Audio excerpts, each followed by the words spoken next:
Greetings, everyone. I would ask that the panelists please mute your mics. Welcome to day 2 of GatherVerse Summit, where we're getting ready to explore on the subject matter of Be Well, My Friend, and Rock On. This is a panel discussion on culture, art, wellness, and technology. We have a lot of ground to cover. We will be concise with our answers and our remarks. An audience listening with us, feel free to drop questions, whether we'll get to it or not, in this hour that we enjoy together. We have a lot to go. I would ask the panelists at this time to be able to introduce yourselves. I'll choose on who I call for, and to briefly let the audience know who you are and what you're currently focused on the quickest way possible so that we may move on. Mel, let's kick off. Hi, welcome to Down Under. I'm in Brisbane in the middle of the night. Happy to be here to talk my favorite subject, empathy, especially empathy for ambitious entrepreneurs who want to make a massive impact in the world. Short and sweet. Amazing. Lindsay. Hey, everybody. I'm Lindsay Dowd. I'm the Chief Heartbeat Officer and founder of my company, Heartbeat for Hire. We focus on building irresistible culture that drives results. And I've spent the last 25 years in sales and management, and I understand what it is to have great culture and what it isn't. And I'm a coach and a speaker and talking about those things. Splendid. Russell. Hi everyone, my name is Russell. I'm the CEO and founder of Madbop, and Madbop is a women-focused NFT music platform. We specifically help women creators in the music industry to help solve the problems that they have in there, such as like sexism, ageism, harassment, all that sort of stuff. And we're basically using the latest blockchain technology and Web3 to solve those issues for the women creators in the music industry. So that's pretty much what we do. Excellent. John. All right. Hey, I'm John Chen. I'm the author of Engaging Virtual Meetings, where I specialize in people invest in me to help design, produce, speak at, and MC virtual meetings. I normally hail from Tom's hometown of Seattle, Washington, but today I just wanted to share with you that I'm here in Satellite Beach, Florida, and this is the setup that I'm rocking out on today. Thank you so much, Christopher. Back to you. Happy to have you from the great state of Florida. Jason. Hey, y'all. I am Jason Butler here from North Carolina in the South, and I have 20 years of leadership experience in community-facing organizations, author of The Village Mindset, and now work with corporate executives to really talk about servant leadership and how that can empower them and their employees. Megan. Hi, I'm Megan Woolerton from Pennsylvania. After 6 years in the oil and gas field industry, working 100-hour work weeks and feeling burned out, I switched to the wellness industry where I started Life Force Wellness. And we focus on helping companies create stressed environments, making them more pleasurable to work in. We help individuals with burnout. And I'm just excited to be here today. I hold certifications as a personal trainer, health coach, nutrition coach, positive psychology practitioner, and corporate wellness specialist. Indeed. Thank you, panelists, and welcome. Shall we begin? Let's kick off. Here's the scope. Here's the situation. We've become more virtual in the past 36 months than we had the past 36 years. Life as we know has changed undoubtedly. It's not like we're about to look back and attempt to go back to the way it was, though some people will feel that that is the necessary step. But it seems to me the way is forward with emerging technologies and where we find ourselves today. In the corporate arena, in the theater, public and both private sector, things are beginning to change. Jason, I want you to help break ground on this because there are several of us here today that deal under the auspices of careers and dealing with enterprise and companies and businesses. And they're also, in turn, those that deal with wellness and in culture. And we're going to chop a lot of wood on all of this. But Jason, I want you to kick off for us from what you're seeing in the state, the contemporary state of business, global business, corporations, how things are being run in this hybrid world that we find ourselves in. What does it look like from your lens? Yeah, for me, it looks like there's a huge struggle happening right now between the leaders who have been in power for a long time and were accustomed and used to, and they knew, right? Like this goes back to our brains and what we feel comfortable with. the leaders that have been in charge were very comfortable and knew how to operate and how to navigate and succeed in the old model. And now they're unsure of how to succeed in this new model because everything is different. And so, what we know from the brain, when we feel different, when we feel unsure, we get stressed and we're afraid.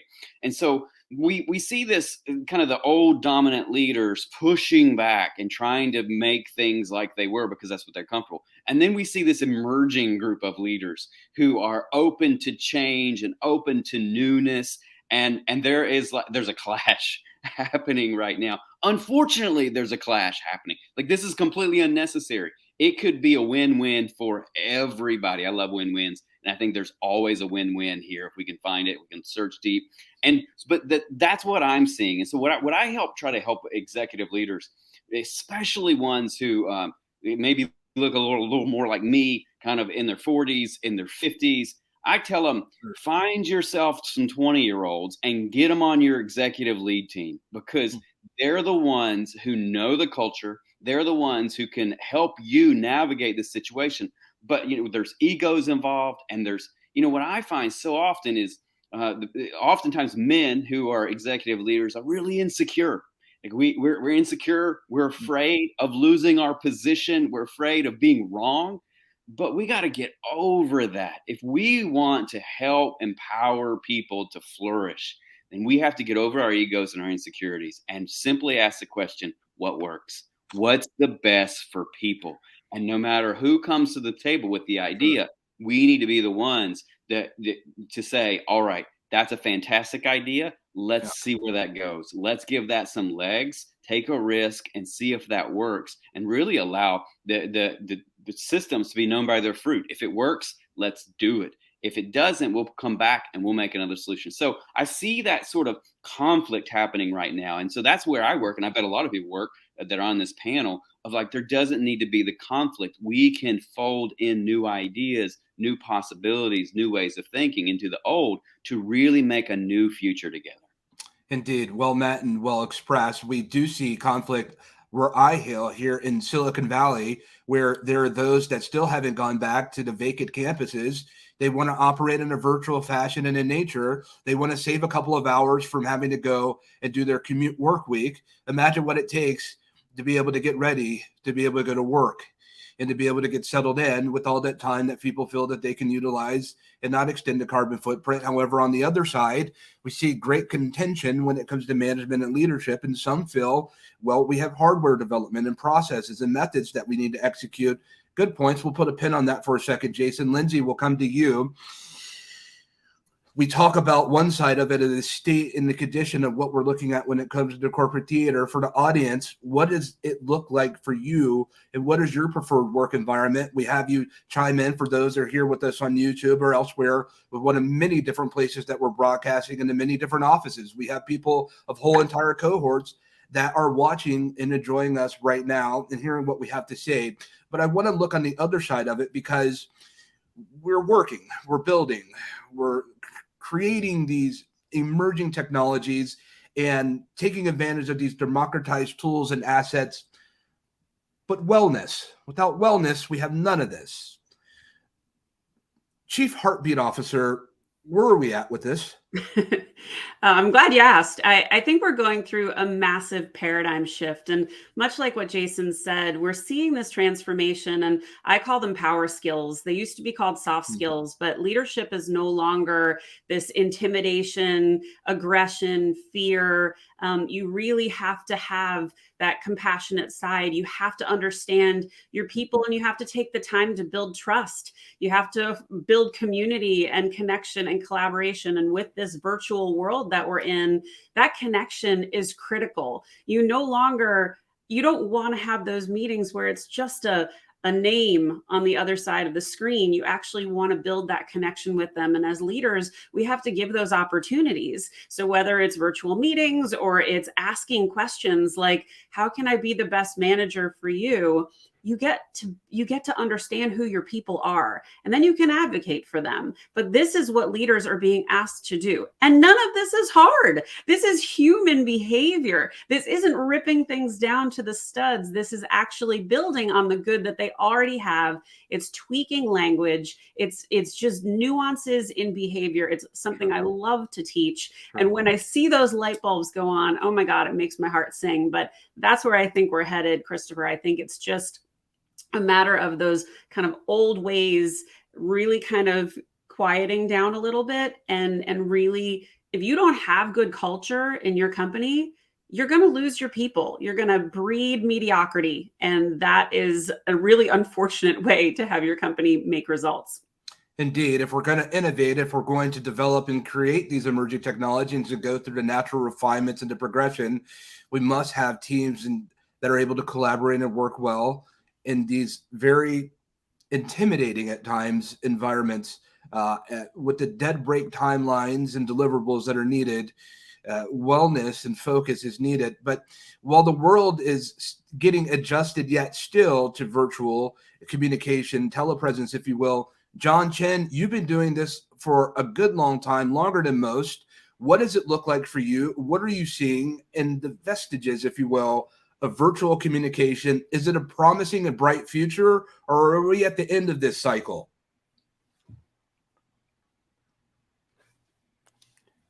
John, we can't hear you. I just wanted to say I'm messing with you, Christopher. You're good. That's one of the things that we want to see. That's one of the things that we want to see go away. Of course, is our good friend. You're on mute, but one, I'm just really messing with you. But number two, what am I really seeing inside of here? I mean, number one is, I'm here in Florida, and I'm starting to see this return to in person. So there's definitely this movement, right? People want to go back. There are definitely people who have the opinion of saying there's only certain things that we can do in person. And yet, I mean, I'm still a big fan and advocate. Last year, I made the personal decision to say, I'm going to run virtual for as long as possible until it's not a viable business option for me anymore. And I found that some of my friends' companies, had 90% of their virtual business go away. But those are the same companies who converted from physical to virtual, on March of 2020 and hung a shingle out and said, that's what we want to do. Now, for some of us who have been in the field for a long time, this is my 35th year, Christopher, of meeting online. And what I see right now is that there are a couple things I think that will really change the factors. The funny part is the recession is real. I do have data from some of my Fortune 100 friends that says, travel and expenses budgets are getting frozen, and many in-person events are getting converted to virtual. And let me just tell you a little bit about that. They're not really talking a lot about that. That is not hitting the press. And so that is another thing I think that's going to be the return to virtual, is because people have figured out you can save a lot of money doing that. And now the best part is that we can connect. I just love that Mell's here. Now it's like 3:45 in the morning, and she's still here in the GatherVerse, and we are all here having this amazing discussion together. And so that's what I see. I ask a lot of people about what is the future of virtual, and I see that our experiences, number one, are going to get better. We've accelerated so much in the last 2 years, because I used to try and do this. I used to try and selling people that you could do team building and other things on virtual, and nobody would do it. They would do things like pay me money to go fly to Orlando to go deliver it in person. But now I think it's viable. I think it's possible. And I think that everybody has seen a little bit of it, and now they get to make the choice. And that's what I'm most curious to see, is what will people choose? Thanks, Christopher. Indeed, Mel, you were called out. We'll hop over to you. And I want to talk a bit about hacking the process. The deep belief hacker. When we talk about where we're at in looking at company culture, when we talk about wellness, what that looks like, HR teams are strapped at figuring this out. And Megan will jump to you. And Russell, you're very essential to this. HR teams are strapped in figuring out what are solutions for us to be able to manage these entire organizations that are the size of cities now, and great populations. And we have our startup culture. Consider this, audience, is that most of these technology platforms that we see today that have ascended and became wildly successful overnight, they're still mentally focused as a startup mindset.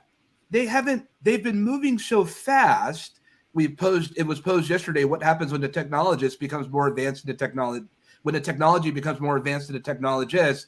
They haven't had a lot of time to be able to focus on company culture, development. And so they do suffer from churn and experiencing how do we create the new frontier of what companies and corporations and even startup culture will look like for our cohorts entirely. How do we hack this to get to better solution, Mel? Whoa, just lob that one over the fence to me. Thanks. You're welcome. I'm a big believer in all that we are as a human can be embodied and used in business and in connections. Now, is it always appropriate 100% of the time? No, of course not. Some relationship stuff isn't necessary in the workplace, but a lot more needs to be brought in than I think, as Jason was mentioning, we're coming away from the old school style, and that compassion and empathy for people are humans, our employees, the people that you want to go to beyond what their job titles require them to do. If you want that from your employees or your startups, what are you giving in return? How are you respecting all of their knowledge, wisdom, and particularly as I teach and help people understand is the gifts that we're born with and maybe have gotten out of touch with. I've been in many a board, I'm ex-corporate, traveled with chairmen at the highest level in Australia. And I remember occasionally being asked my opinion, just occasionally. And what surprised them was like, oh, that was very wise, Mel. Could you be any more chauvinistic and patronizing? You asked for an opinion, but then you condescended me with the response of saying, well, actually, it was maybe quite useful. So I think we need to come more into alignment of people are what makes companies.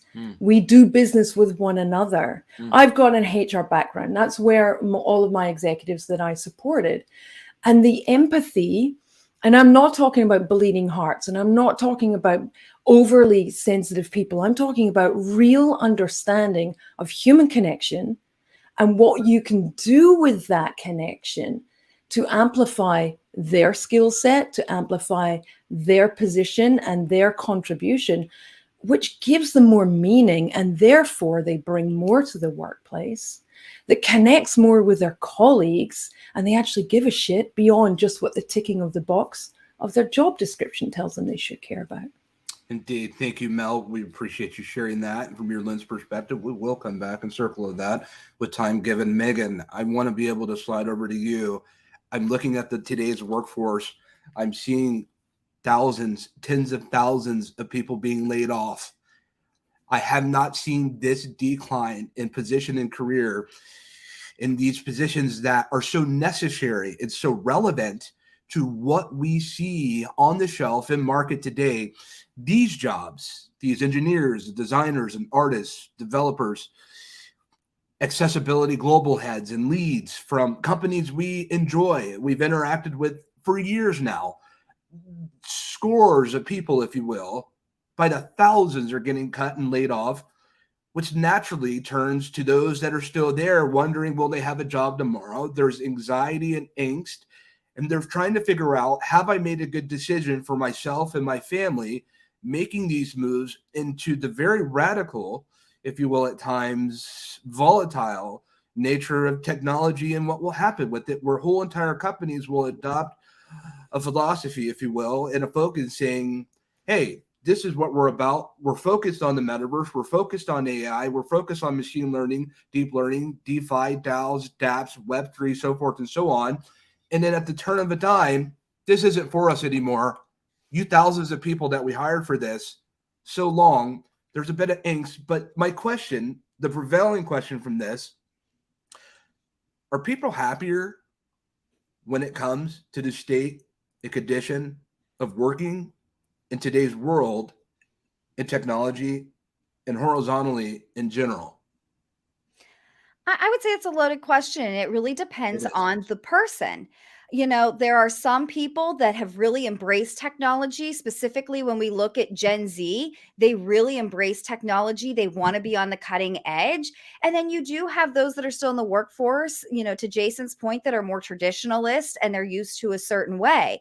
And so I think it depends on specifically your company and what type of people do you employ. Are you a company that embraces that younger generation? You see them as our future.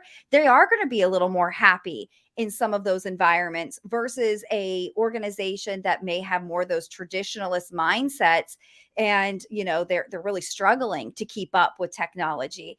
And I think it really comes back to what Lindsay said, is really it's about trust. Trust is the foundation. And when we look at the trust equation from positive psychology, it's made up of credibility, reliability, and intimacy. And when, we're questioning, do I have a job tomorrow? You've just cut how many people, you really squash that reliability piece of the trust equation. And then the other thing too is if we're treating everyone like cogs and we're not getting intimate, like what Mel said, and really opening up and understanding we are people. We are more than this job. I have other things that interest me outside of this. When we ignore those, we lose the trust. And if any organization is dealing with those, their employees are not going to be happier. They are going to be anxious. They're going to be looking over their shoulder. It has to come back to how are we using our technology? How are we treating our people? How are we conversing with them? How are we giving them praise and criticism? Are we doing it in a way that promotes them to grow, to learn, to flourish? And the companies that embrace that have happier employees, and they're going to stick with it. They're going to see this is a challenge. We are with you. We understand the process. We're trying new things. We're all in a state of flux, and they're going to stay with you, and they're going to be happy to be on that board, that ship. Megan, a quick follow-up to that, and off of the hat, and thank you for expressing a quick follow-up to that. I remember I'm a Zennial. For those at home, I'm not Gen X and Millennial. I'm stuck somewhere in between, right before the Breakfast Club, if you will. I'm a Zennial. And when many of us came out of college, we came into a world where we were met with not opportunity, but recessions. And we found ourselves, for the audience at home, some of you may have been around to remember this, circa 2007, if you will, where the Great Recession hit, and many people that were coming from Fortune 50, Fortune 500 panel, they were laid off. And there was a New York Times article that came out and said, we no longer want to go work in a condition of what we were in, because we no longer held confidence in leadership. And so what they did was they gathered around the table and they said, Mel, how much money do you have? And you said, I've got $5. Jason, how much do you have over there? I have a couple of dollars. And Russell, what do you have over there? I've got about 10. And they said, well, let's create a startup. And from there, there's this apps evolution that grew. Circa 2007, third quarter of the year is when the iPhone came out, and then Android and apps came to follow. And we saw this evolution, this great development from people that come from corporate culture that no longer held confidence there, to be able to come into a world that was also uncertain, but they felt more confidence under the auspices of their own hard work and efforts and labors. Megan, what do you say to our younger generation that are entering into a theater? Because I submit that none of us, when we came into our 20s, were met with a pandemic and a changing virtual world and a hybrid world. We were not met with that. We were not met with today's standards from our younger people.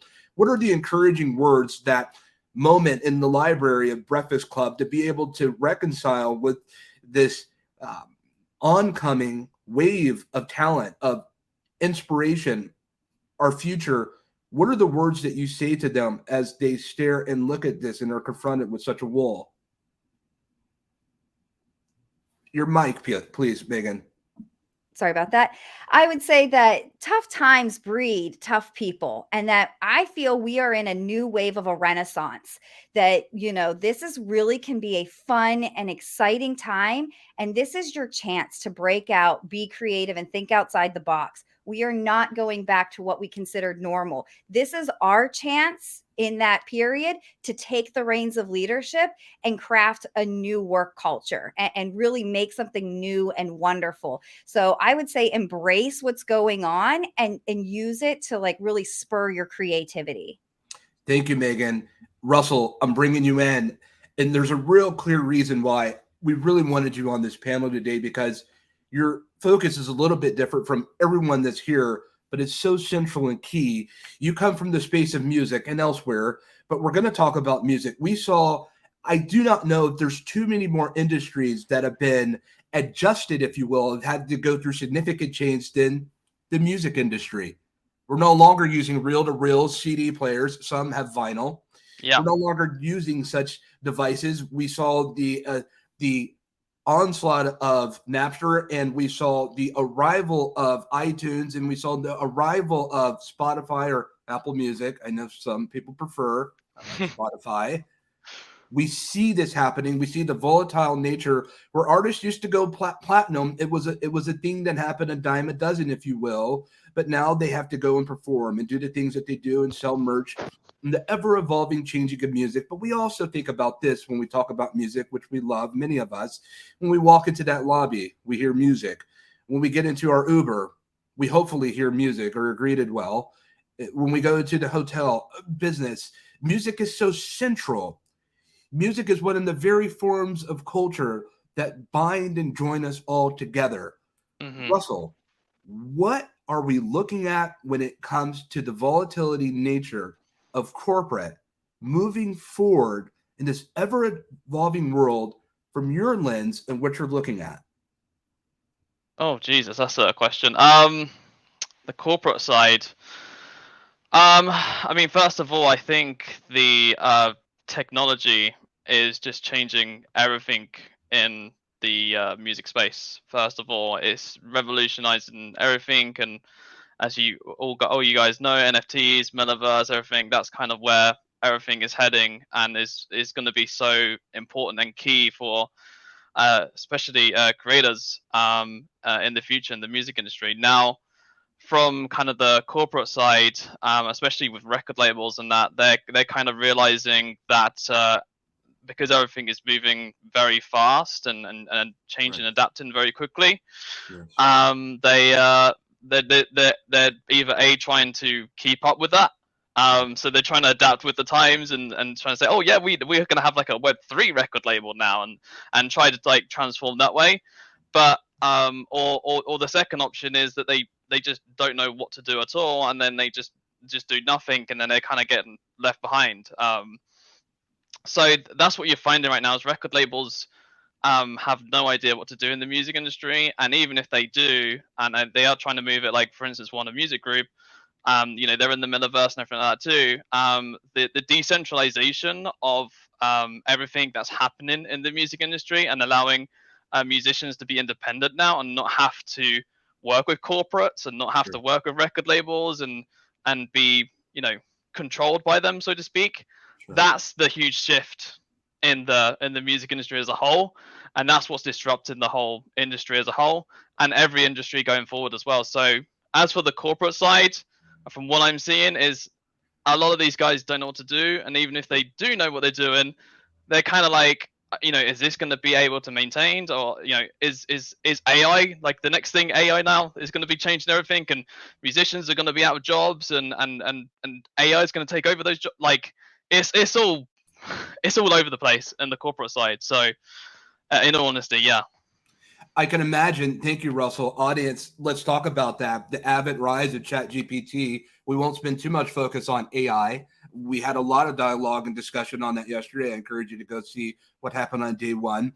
I will say this, Russell, I could imagine, panel, one day me going and pulling out an application, and it's not Spotify, it's a different music platform, where the AI interface knows what I like to listen to, and it makes the kind of music synthetically with no musician involved, all machine, human contribution having been made, but all machine giving me the music that's never been heard and pierced the veil of anyone's ears before except mine. It is giving me something immediately that it knows that I like. I find that very fascinating, and I find it almost haunting at the same time.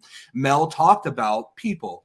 People are what builds platforms, Jason. I have a bit of an itch that's coming when it comes to this discussion, and we're going to touch the topic on humanity. How do we hold on to humanity with the volatile nature that we find ourselves in when it comes to technology? And things are rapidly changing at such a rapid clip. How do we hold on to the preservation of humanity with fidelity, of culture, with development, multicultural awareness, cross-cultural communication, intercultural development? How do we hold on to that where we're moving so fast at the seat of our pants? For me, it's community.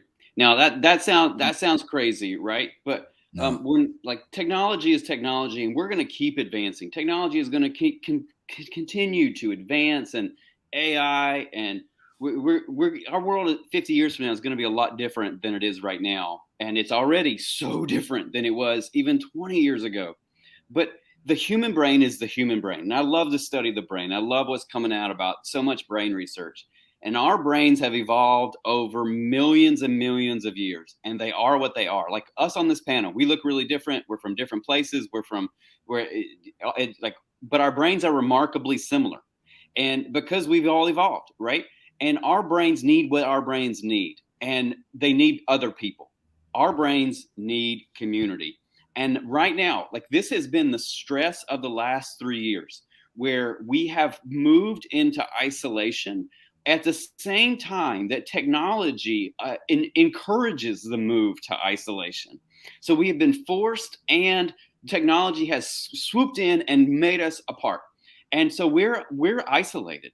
But we see in society right now, we're not okay. Like we go to the grocery store, people are not okay. We drive on the streets, people are not okay. We pretend that we're okay. We pretend that things are okay. Wow. But one little thing, like it will just push people over the edge, and we lose our minds, right? That's because our brains are so stressed, because we need people. We need touch of another person, the people that we love, but even like high fives from our colleagues is so appealing to our brains. We need good conversations. We need to do other things. And also, like in America, like we don't do social clubs anymore. We don't go to religious groups anymore, predominantly. We're becoming more and more isolated. So as we go, I think what we're going to see as technology increases and gives us so many advances, we are also going to see the rise of new community opportunities. And those may look different than in-person kind of gatherings. They may be online. I mean, I love what I'm seeing from like young folks who play video games, and they built their community, like real community, with online gaming. So I think we're going to see the rise of community groups, and whatever technology captures on that. I mean, this is an incredible opportunity for both in-person, real, virtual. But I think this is what our brain needs. Our brain needs other people. Our brain needs community. We need psychological safety. And the things that give us safety are the safety of other people. Russell, what do you have on that? No, I was just about to jump in and say, at the core of Web3 is all about community. And, people that are launching collections or building marketplaces or building, different games, etc., and play to earn and all this kind of sort of stuff, and tokenizing and everything. Like the core of all of this is community, right? And having that community engagement with the collections and having, that's why they have like gatherings and Twitter spaces and everything like that, all in the Web3 aspect to bring people together. So like you're saying, Jason, the community is so important. It doesn't matter if it's just the Web3 side or whether it's traditional normal in real life. Community is the number one key point to everything, no matter what you're doing, basically. So yeah, that's pretty much it, really. Audience, we're talking about community and centralization. We're talking about human centricity. We're talking about bringing people together. We're talking about allyship, allies on a ship. And we're all on this single ship, sharing it together, clustered, if you will, hip to hip, arm to arm, as we lean in on this. But within this ship, within community, we talk about solution. We talk about brotherhood, sisterhood. We talk about sharing common time and space that we'll never get back. Megan, but there is something that's still persistent in these environments called burnout. People burn out. And people have never been more burned out today than they've ever been when it comes to work. It's very fascinating. March 2024, I saw so many people that slept in that month that I've ever known for people to rest and sleep because we were moving at such a fast rate during lockdown, if you will. And some people found liberty in not having to be tethered to a cubicle. And third workspaces came about, and some people were working from Bali to Fiji and around town. The renewed sense of opportunity. Megan, how do we escape burnout in the workplace contemporary to our time? I would actually say it's almost less technology. I feel we are always so plugged in. And that was something that, I really coached on a lot when that pandemic hit, because you had two groups of people. You had the people that would work from home and they were just on all the time and they burned out so quickly. But then you have another group that embraced the ability to be able to step away from their computer and spend time with friends and family and travel and do new things. And I really think it comes back to our psychology and that all or nothing mentality, and just teaching people, all things in moderation. Technology is great. I've been able to connect with people all around the world, Nigeria, Germany, Spain, Italy. I've met so many new, wonderful, amazing people, and I love it and I embrace it. But at the same time, I know that there comes a period where I need to turn off the computer. I need to walk away. And to what Jason was saying, I need that human touch. I need to hug my kids. I need to sit with my girlfriend at a restaurant and enjoy good food and good company and have that face-to-face interaction. And I think it's really just trying to catch ourselves when we start spiraling, we start to catastrophize. I have to get this done. Everything is so instant with technology. We're supposed to have all the answers at a drop of the hat, even going back to like Chat GPT. It can write a business plan in 2 seconds. It can write lyrics to songs in a blink of an eye. And we're still human. And I think showing each other that compassion and taking a moment to recognize that, our brains can only function so fast, and we do need that rest. We do need that recovery, and start putting things into our daily practice of rest, recovery, meditation, spending time actually with a person, touching them, talking to them without a computer screen is so vital and important. And one of the things I'm seeing that's the biggest struggle is the sleep habits. It's the scrolling endlessly and not getting the proper rest, and not having that proper rest, not having a good foundation of sleep is the first thing that's going to lead to that burnout, because you just can't catch up. So that translates, thank you, Megan, that translates when we do deactivate, we decompress, we come back fresh. It's the hope. It is the hope, Lindsay, that we're coming back fresh.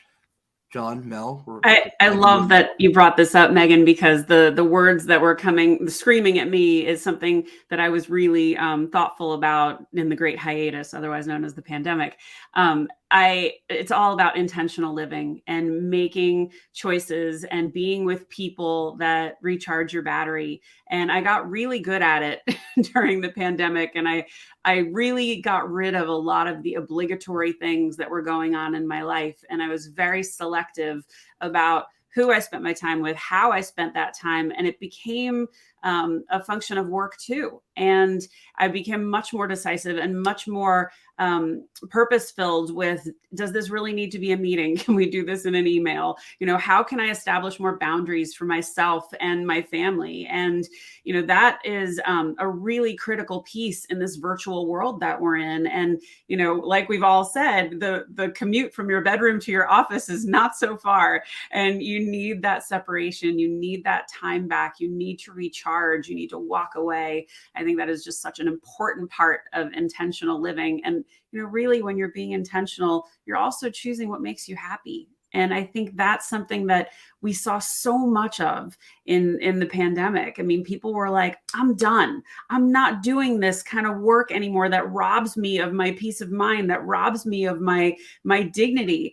I deserve better. And that's why I think we're seeing this massive shift in leadership, in culture, in work as we know it. And I'm so grateful for that. I believe that a happy workforce is a better workforce. Is this true, Lindsay? Oh God, people are 6 times more productive when they're happy. That's science. That's not Lindsay. That's true. Indeed. I'm going back to something that Jason said, and Mel, we know that community, as Russell expressed, is it. It's part of it. But we have to lean in on that, because we talk about community, but from my lens and perhaps from yours, without empathy within that community, is that a functioning community? Is there a power, a necessary relevance to empathy? The floor is yours, Mel. Well, I'm going to go deep, if that's all right with everyone, and just kind of shake the depth of self. And I think what the pandemic, and this is maybe what we're kind of all alluding to, and I'm just going to say it, I think we have become far more aware of our personal existence. The consciousness has shifted. We are living a life by design, and we're, as Lindsay was saying, going, why was I so asleep to the way I saw my life, my existence? And the pandemic has brought a lot of opportunity to really understand, why am I here on Earth? What is the point of my existence? And I think there's been a large community in societal shift into, there's more to life than just a job. There's more to my existence than just my family. I have a calling, and I have a heart-driven or soul-inspired, whatever language that resonates with you. But the consciousness has risen. And this isn't woo, this isn't spiritual. This is a frequency of where we are at. And I think that has absolutely been one of the most fundamentally powerful things that has happened from the isolation. We're waking up and thinking, I want to be more impactful, surrounded with more people. Now, there is emotional overwhelm. There is empathic overwhelm that we now need to manage with the stimulus of maybe living in a different way. So the empaths who are multisensory, which most people are at least one level of empathic sensors. But there's some of us who have 5 or 6. How do you manage that in a digital age? How do you understand and comprehend cryptocurrencies that's going to be here? How do we manage to be more connected in a less connected world, in a more connected and more disconnected, like this oxymoron, by understanding the conscious connection with ourselves? And the more we empathize with ourselves and our own struggles, and there's a shit ton of issues that we still need to clean up mentally, emotionally, and energetically. But that's awesome, because it's coming to the surface for us all to work together and say, you know what? I'm really struggling with this aspect of my life, with my family, or with my satisfaction about why I am here on Earth. So that's, I'm going to lob that back to you, Christopher. I'm getting a better sense, Mel and panel, that in order for us to be able to innovate and to create great things, the barriers to innovation start here within each of us, and how we go about and what we introduce and contribute to a community. But John, I'm leaping over to you. We went into lockdown. We went into this world where Zoom was already existing, and Blue Jeans and Hangouts and WebEx and every other platform that you could think of, and some we've never even heard of, that you want me to go and meet you where and what platform? Those moments in my calendar link. Yet, John, when we are together, when we're not apart, if you will, decompressing, when we are together, because so is the way of this world, that we must chop wood. We have a lot to cover. When we are together in these virtual spaces, how do we take the most advantage of it when it comes to community centralization virtually? Ooh, say a little more. When you say community centralization, what do you mean? Like what we're doing right now. We're taking advantage of the narrative. We're having these discussions when people get together in these meetings, when they're engaging in virtual meetings, because you're the author of Engaging Virtual Meetings. What are we engaging upon, and how do we bring our authentic and true selves? And what are the etiquettes? What are the rules and the narrative that you've picked up, the tools of the trade that's been coming along the way when you've been so deep in the forest on the pioneer path of understanding the nature of virtual communication? And how did you know that this was an ad benefit? I should have known if I for our asked Christopher society this before question, I would everyone have got else an knew it answer was like a that. benefit. So, the first thing I would say about engagement is that if you want engagement, then you need to engage. And let me just check. Hold on a sec. I wonder if I have my connection here. Christopher, this is John. First, let me just check. Do I have a connection here? Oh, good. Thank you. You're good. Okay, good. Because that's one of the things about community connection is that, if you don't have a connection, then, we could first talk about the digital divide. But I think I will go here with this, which is, if you want engagement in a community, first thing is to engage. So first off, I just want to give a bunch of people out here in chat, a bunch of props. Thank you so much to my good friend Roberta Westwood turning in from Victoria, BC. Zada's killing it in the chat. I love the Black women in artificial intelligence. They're complimenting us for having this. And one of the things I want you to do is, if you are listening to this right now, go to the chat and tell us, what do you think it makes to make a community? Because Christopher said a lot of the magical words that I think about creating a community. And that's the funny part about being a virtual MC.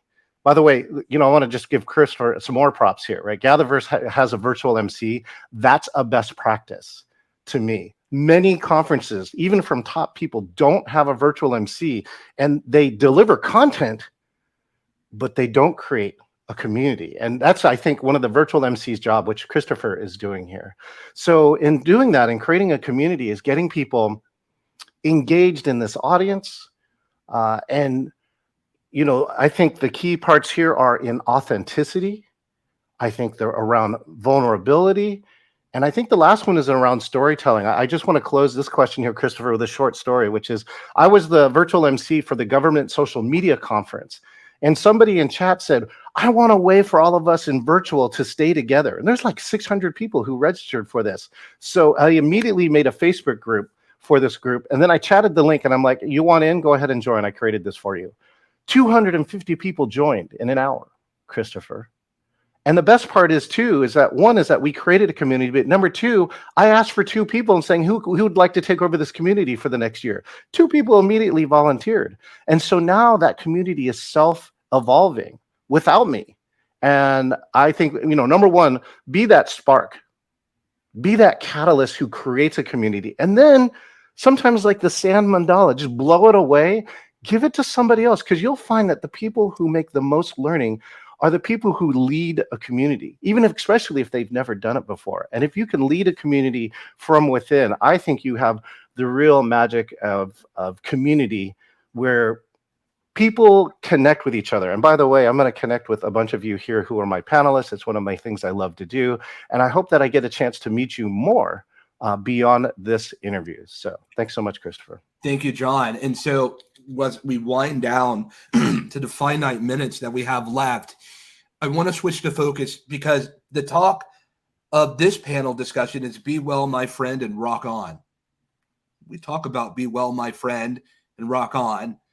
People are going off into the ages and doing what they're doing and contributing how they contribute in life. It's almost like a song, if you will, a great song. We look at songs from the 80s and the 90s and so forth, and they're little messages, aren't they? They send us something. They tell us about what was happening in that present time, Russell. What was happening in the world at that present time, in a world we find ourselves in where there's a lot of good things happening, but there's a lot of things that are happening that aren't so good. So today, you all are each going to contribute a song. No, I'm not going to ask you to sing. Yeah, I'm going to ask you to contribute to this time capsule, if you will, this human blockchain. And I want you to be able to timestamp at this moment with GatherVerse, because the GatherVerse community who's with us today, the GatherVerse community, we are so centrally focused on accessibility and education and community development, safety and privacy, wellness and ethics. We're so focused on the intersection of technology and humanity. We're driven by humanity first standards. We take these words that you say and express into us, and we live it. We find a better way to be able to go the distance, the sojourn. So Russell, beginning with you, what is your mark that you're leaving? What is a song that you're singing to the GatherVerse community and humanity itself for what you're seeing from your lens? God, I don't know how to answer that question, in all honesty. You already are. Go ahead. What would I? So, can you repeat the question? What will you leave? What will you tell them about the work that you're engaged in and what you're doing and what you're seeing in this Web3 world? What do we need to know? Everything to me, everything comes back to the community, the people, and the centralization of the people, right? Like for me, in the blockchain and Web3 world, like for example, when people are building AI, right? Like they need the people to build the AI, right? So it's going to be a coalition of AI and humans. That you can't have one without the other. So I guess my mark on the world would be that everything is about the people, the wellness, the community, like everything that we've spoken about today, and that they like AI and the future technology and everything all need that, whether it's the metaverse, whether it's NFTs, whether it's the AI itself. You need the people to be able to build and to develop that and everything like that. So my ethos or my reply to your question would be people, community, and centralization. That's it. Wonderfully well expressed, Russell. No wrong or right answers here. Lindsay, what are you saying to the managers and leaders of these organizations of the world? What do they need to know from you, Lindsay Dowd? Well, I was still stuck on your song, so I was thinking about that, but I'm going to answer that question. And in the words of our friend Peter Brady, it's time for change. And you have to do it with intention and heart and compassion. And I think the leaders that understand that and they build that trust that's so vital and necessary to company culture, they're going to win. It's the old ways and the people that I've been doing it this way for 20 years and probably with some reasonable success. But when was the last time you took a course? When was the last time you hired a coach? It's time to change. It's time to grow. And everybody should be a lifelong learner. So that was a lot for my song, but we'll give it to Peter Brady. Time for change. Such an incredible song. John Chen, leaping over to you in this virtual world that we yet still exist. When we do arrive together with the time that we have, what's the song you're singing? Well, one thing is that maybe AI might write the song. I just wanted to, make a comment around here.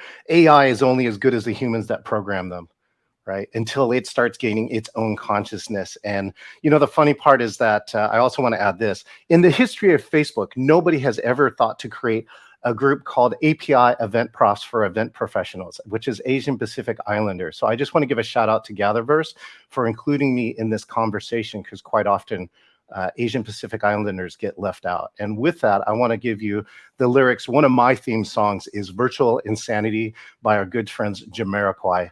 Futures made of virtual insanity now always seem to be governed by this love we have. Thank you so much. Mell, thank you, John. Mell, we went deep with you just some moments ago. We went into the caves, we went into the caverns, if you will, and now we're coming a little bit back up the surface into the light. Now where do we go from here? Oh, back within, so we can connect with all. So my song, so I'm Mel B from Britain, and I come from the era of the Spice Girls. So my stage song when I deliver a talk or a keynote is Let There Be Love. And that has to come back to self. And it's not just, self-love, self-worth, self-care. It actually is when we know ourselves, whether we're an employee or an employer or solopreneur, whatever we do in life, when we come from that place of understanding ourselves so deeply, so intrinsically, that we have fulfillment, everything else just becomes easy when we love ourselves enough to respect ourselves to show up wholeheartedly and authentically as ourselves. Thank you, Mel. Well met. Megan, the song that we sing, the way that we move forward, the decompressing, when we step away from these computers, these headsets, these devices, when I step away from ChatGPT, when I find myself spending time with family or friends, or perhaps a lone stroll at the market, when I'm going forward, what am I doing with my time? What are we doing with your song?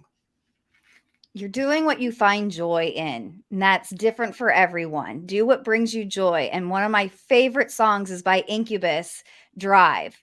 Whatever tomorrow brings, I'll be there with open arms and open eyes. It's time to embrace the change, to go with the flow and let go of that fear and just be authentically you. Well met, well expressed. We're on that song together. Jason, we talk about companies because we're going full circle here. And we talk about companies and we talk about culture, we talk about people. We talk about the innovation and the greatest innovation, perhaps, that we've been met with is time, that we don't get that back. With the time that we have with you, Jason, what song are we singing? I say my song that I leave to people is that a reminder that we are biologically, evolutionarily wired for compassion. That when we have compassion on one another, we are happier, healthier, we talk better, people like us more. The serotonin from our brain is released all throughout our body, through the vagus nerve. We are better at being human when we are compassionate with one another. And Dr. Keltner out of Berkeley has proven that when we empower other people, we become more powerful ourselves and we rise. And so the old adage that we have heard throughout time and time again, be kind to one another, empower one another, do for others what they need us to do for, and be good humans to each other, because in the next few years, we're going to face challenges that are unprecedented with climate change and technology, and we need the best that humanity has to offer, and we're at our best when we're compassionate people. Well met, Jason. To our audience that's with us, what song will you sing? What will you leave for generations to come? What will you share for those who you pass the baton to? What will they know of you and your labors and the work and every day that you contribute to humanity? What will your mark be with the time that is given? To quote Walt Whitman, that the powerful play exists and we may contribute a verse. What will our verse be? We have a lot to cover for day 2. Karen Shidlow coming up next. We're so happy to have you with us, panel. Mel, John, Megan and Jason, Russell and Lindsay. Thank you for exploring with us. For my song, it's Hey Now, Don't Dream. It's over. It's not. We've only just begun. With that, be well, my friends, and rock on.